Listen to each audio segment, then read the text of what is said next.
Hello students, आप सभी का हमारे यूट्यूब चैनल में हार्दिक स्वागत है।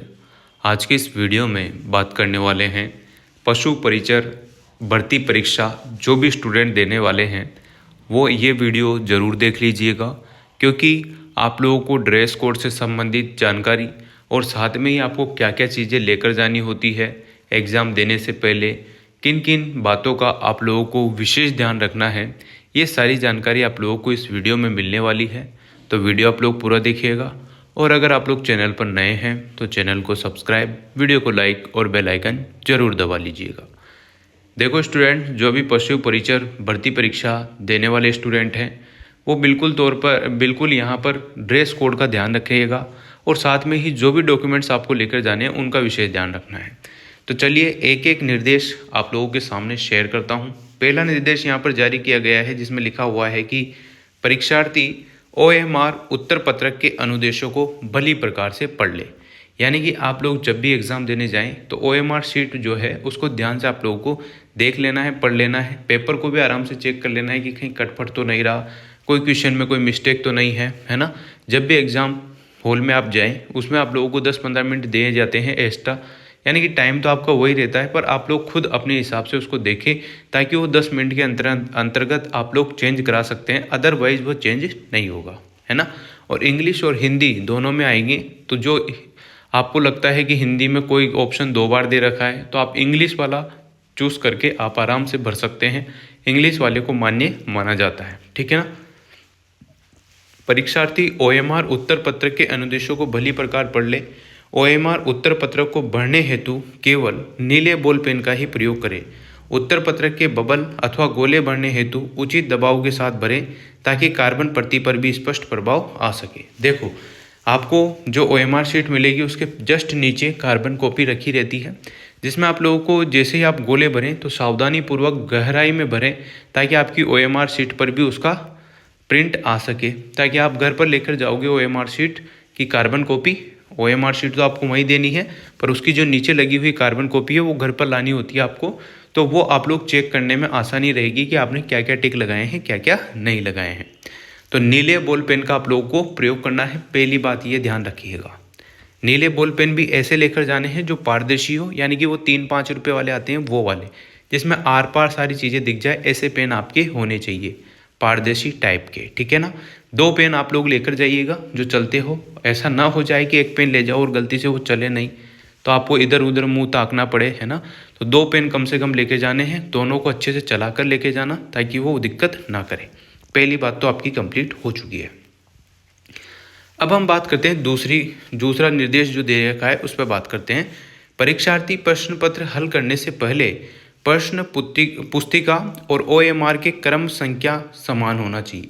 देखो, जैसे आपको पेपर मिलता है उसके ऊपर प्रश्न बुकलेट संख्या ऐसा कुछ लिखा होगा, वो देख लेना, और आपकी OMR शीट है उस पर भी देख लेना, दोनों के जो प्रश्न संख्या है वो सेम होनी चाहिए, OMR की और प्रश्न पत्रिका की, ठीक है।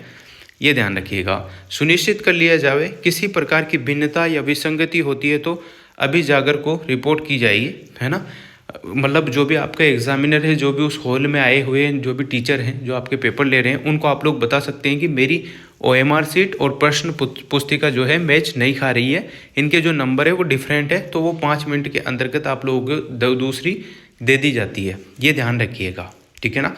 तीसरा निर्देश यहाँ पर दिया गया है कि परीक्षार्थियों को सलाह दी जाती है कि वे परीक्षा स्थान को पहले से स्थापित कर ले ताकि परीक्षा के दिन उन्हें किसी भी प्रकार की समस्या या देखो, बहुत सारी बार क्या होता है कि बहुत सारे स्टूडेंट 5 मिनट लेट आते हैं, 2 मिनट लेट आते हैं तो गेट बंद हो जाता है। तो आप लोगों को जो भी निर्धारित टाइम दिया गया है, पहली शिफ्ट का, दूसरी शिफ्ट का, 1 दिसंबर से लेकर 3 दिसंबर तक आपके एग्ज़ाम चलने हैं। पहले 9 से 9 वाली शिफ्ट है एक, तो जिसमें आप लोगों को टाइम से पहले जाना है, 2 घंटे 1 घंटे जो भी है। सेकंड शिफ्ट भी उसी टाइप की है तो उसमें भी टाइम से पहले ही आपको जाना है। और मान लो अगर आपको कहीं गृह जिले से बाहर दे दिया गया है सेंटर, तो आप लोग पहले ही वहाँ पर जाकर देख लें कि आपका कॉलेज या आपका स्कूल या जो भी आपका सेंटर है वो यही है या डिफरेंट है या अलग है, देख लेना, ठीक है ना, ताकि आप लोगों को बाद में दिक्कत ना हो। फ़ोटो वोटो जो भी ID वैलिड ID प्रूफ है वो सब चीज़ें लेकर आप लोगों को जानी है ना। गहने गांठे ये सारी चीज़ें, घड़ियाँ वगैरह ये पहन के नहीं जानी होती है, उसकी बात भी करेंगे, अभी बताते हैं आपको। तीसरा निर्देश आपने सुन ही लिया आराम से। देखो चौथा निर्देश यहाँ पर है कि परीक्षा के दिन परीक्षा केंद्र पर निम्न सामग्री लानी है। अब आप लोगों को क्या क्या डॉक्यूमेंट्स, क्या क्या चीज़ें लेकर जानी है परीक्षा के दिन, वो उस पर बात करते हैं। ई प्रवेश पत्र आप लोगों को लेकर जाना है, जिस पर QR कोड के साथ आपका आता है। तो ई प्रवेश पत्र मतलब कि जो ऑनलाइन आपका निकलेगा एडमिट कार्ड, वो ठीक है। तो यहाँ पर देखो QR कोड के साथ उपस्थिति पत्रक पर चिपकाने हेतु आप लोगों को उस जो भी आपका फॉर्मेट निकलेगा या फिर वहाँ पर जो भी उपस्थिति पत्रक होगा उस पर आप लोगों को एक फोटोग्राफ लेकर जाना है। फ्रंट फोटो आपका लेकर जाना है, कौन सा, 2.5 सेंटीमीटर बाई 2.5 सेंटीमीटर साइज का स्वयं का स्पष्ट नवीनतम रंगीन मूल फ्रंट फोटो, जो मैरिज, मॉर्फेड और टेम्पर किया हुआ न हो, 1 माह से अधिक पुराना न हो। ठीक है ना, ये सारी चीज़ें हैं जो आप लोगों को फोटोग्राफ लेकर जाना है। वो भी कितना लेकर जाना है, 1 महीने से पुराना न हो, ऐसा कुछ लिखा हुआ है। स्पष्टतम रंगीन मूल लेकर जाना, रंगीन फोटो आपको लेकर जाना है 2.5 सेंटीमीटर इंटू 2.5 सेंटीमीटर का। ये बात आपकी क्लियर हो गई होगी। इसके बाद बात करते हैं नीले रंग की स्याही का पारदर्शी बॉल पेन आपको लेकर जाना है। ठीक है। पहचान हेतु एक मूल फोटो युक्त पहचान प्रमाण पत्र, जिसमें आधार कार्ड लेकर जाओगे तो बहुत ही बेस्ट है। अपडेट होना चाहिए आधार कार्ड। अब तो क्या होगा, कल परसों तो एग्ज़ाम ही है, तो अब जो भी है आधार कार्ड आपको लेकर जाना है। आधार कार्ड में जन्म तिथि का अंकन होना आवश्यक है, जन्म दिनांक उसमें होनी चाहिए। विशेष परिस्थिति में अगर आपको आधार कार्ड नहीं मिल रहा है तो आप पैन कार्ड ले जा सकते हैं। पासवर्ड, ड्राइविंग लाइसेंस, मतदाता पहचान पत्र में से भी कोई एक से मिलान किया जाएगा। इस प्रकार से आपका ये सारी चीज़ें रहने वाली है। पहचान प्रमाण पत्र की छाया प्रति मान्य नहीं है, यानी कि फ़ोटोकॉपी आप लोगों को नहीं लेके जानी है, ना आधार कार्ड की, ना किसी की भी नहीं लेके जानी है। पहचान पत्र के आधार पर पहचान सुनिश्चित हो जाने गहन तलाशी के उपरांत निर्धारित ड्रेस कोड में आने पर ही परीक्षार्थी को केंद्र में प्रवेश दिया जाएगा। तो जो भी स्टूडेंट बाहर से जा रहे हैं, किसी दूसरे ज़िले में जा रहे हैं, तो वो ड्रेस अच्छे से पहन के जाइएगा, फॉर्मल ड्रेस नॉर्मल सी, है ना। उसके वो अलावा आप लोग अपना जैकेट वगैरह पहन के जाओ और बाहर किसी को भी सबमिट करा दो, किसी को भी दे दो, ठीक है ना। तो इस प्रकार से आप लोग जमा करा सकते हैं अगर अलाउ नहीं करते हैं तो। और अगर आप लोग सिंपल पहन के जाते हैं, जैसे जर्सी वगैरह नॉर्मल सी, जिसमें हुक बटन कुछ भी चीज़ें नहीं लगी हो, चेन वेन ये सारी चीज़ें, तो आप लोग वो अलाउ कर देंगे, ठीक है ना। अभी बात करते हैं, देखिए ड्रेस कोड क्या क्या आता है उस पर बात करते हैं। परीक्षा केंद्र के परिसर में नीली स्याही के पारदर्शी बॉल पेन के अलावा किसी प्रकार का pen, purse, bag, mobile phone, bluetooth, किसी प्रकार की घड़ी, कैलकुलेटर, लॉक टेबल, है ना, पेजर, संचार के लिए कोई भी उपकरण, किसी भी प्रकार का अस्त्र शस्त्र, whitener, slide rule, geometry box और कोई भी पाठ्य सामग्री, नोट इत्यादि आदि लाने की अनुमति नहीं है, ठीक है ना। केंद्र पर इन्हें सुरक्षित रखने का दायित्व केंद्र अधीक्षक का नहीं होगा, ये बात कही गई है। अब यहाँ पर देखो नोट लिखा हुआ है, नोट अगर नहीं लेके जाएगा तो बच्चा जाएगा कैसे। पूरा गाइडलाइन थोड़ा ढंग से भी करना चाहिए गवर्नमेंट को, है ना। सारी चीज़ें ऐसे ही नहीं करनी चाहिए नींद में ही कि हाँ, और सर्दी का मौसम है हाफ आस्तीन ड्रेस पहन के बुला रहे हो आप, तो फिर ये गलत बातें हैं। बाकी इसमें जो लिखा है वो मैं आपको बता रहा हूँ, ठीक है ना। नोट इत्यादि लाने की अनुमति नहीं है, पर आप अपना पैसा लेकर जा सकते हो आराम से, कोई दिक्कत नहीं है। चिल्लर वाले जो होती है वो नहीं लेके जा सकते, बाकी नोट आप लोग लेके जा सकते हैं, ठीक है ना।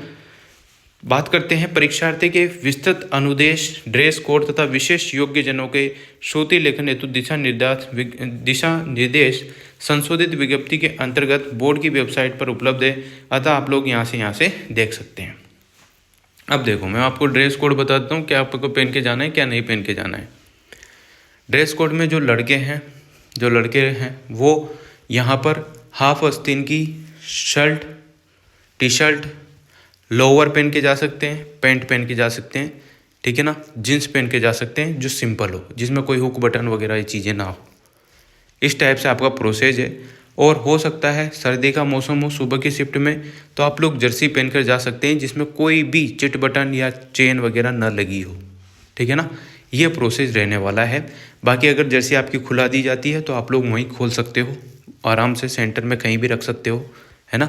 और बहुत सारे सेंटर में जगह नहीं रहती है तो आप बाहर किसी को सबमिट कर दो, अपनी गाड़ी में रख दो, ये सारी चीज़ें हो सकती है।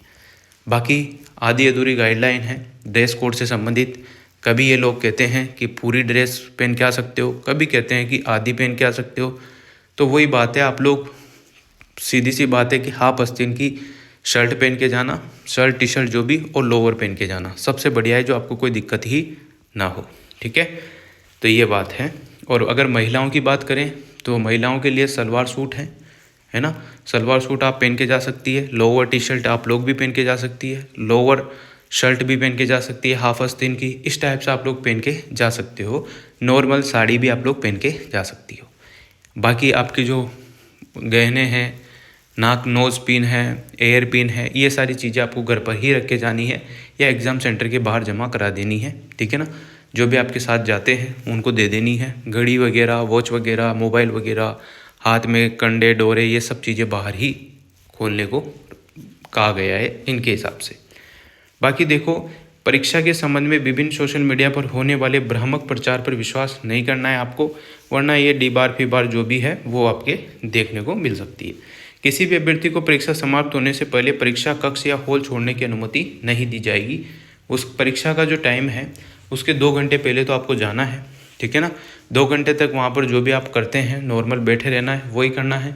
3 घंटे का आपका पेपर जो भी होना है, 3 घंटे 2.5 घंटे जो भी है पेपर वो होना है, 3 घंटे का होना है। ठीक है, उसके बाद भी आप लोगों को 10 मिनट दिए जाएंगे, जिसमें ई वाला ऑप्शन आप लोगों को लगाने के लिए दिए जाएंगे। इस प्रकार से आप लोगों को पूरा पेपर, अगर हम बात करें तो 5-6 घंटे का आपको पूरा पेपर होगा, पूरा दिन हो जाता है कहने का मतलब। तो इस टाइप से आपका प्रोसेस चलता है। 5-6 घंटे कम से कम एक पेपर में लग ही जाते हैं, क्योंकि आजकल 2 घंटे पहले तो जाना होता है, फिर लेट आधा घंटा 10 मिनट बाद में ऐसे छूटते हैं। तो वो पूरा प्रोसेस मैंने आपको बता दिया है ना। तो खाना वाना अगर नाश्ता वास्ता कर सको तो करके जाना।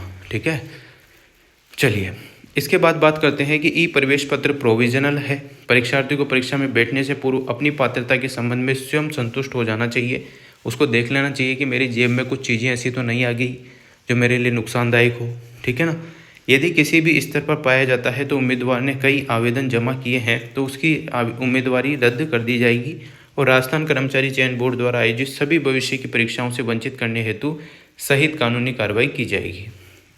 इसके बाद लिखा हुआ है, राजस्थान कर्मचारी बोर्ड ने विभिन्न प्रकार के कदाचारों का पता लगाने के लिए कई आधुनिक तकनीकों का अभिनियोजित किया है। देखो, थोड़ी कठोरता है पर सब चीज़ें सही भी है और थोड़ी कमियां भी होती ही है हर एग्ज़ाम में। तो वो सब चीज़ें यहाँ पर आपको देखने को मिल रही है। जैसे कि सर्दी का मौसम है और अगर आपको हाफ आस्तीन या हाफ ये चीज़ें पहन के जानी है तो सर्दी के हिसाब से ये गलत है, क्योंकि सर्दी के हिसाब से यहाँ पर ड्रेस कोड जो है वो आप लोग इनकी साइट पर देख सकते हो, खुद आप लोग देख सकते हो क्या है क्या नहीं है। और जो नॉर्मल रहता है वो मैंने आप लोगों को बता ही दिया। हम कदाचारों की पहचान करने के लिए एक तकनीक का उपयोग करते हैं।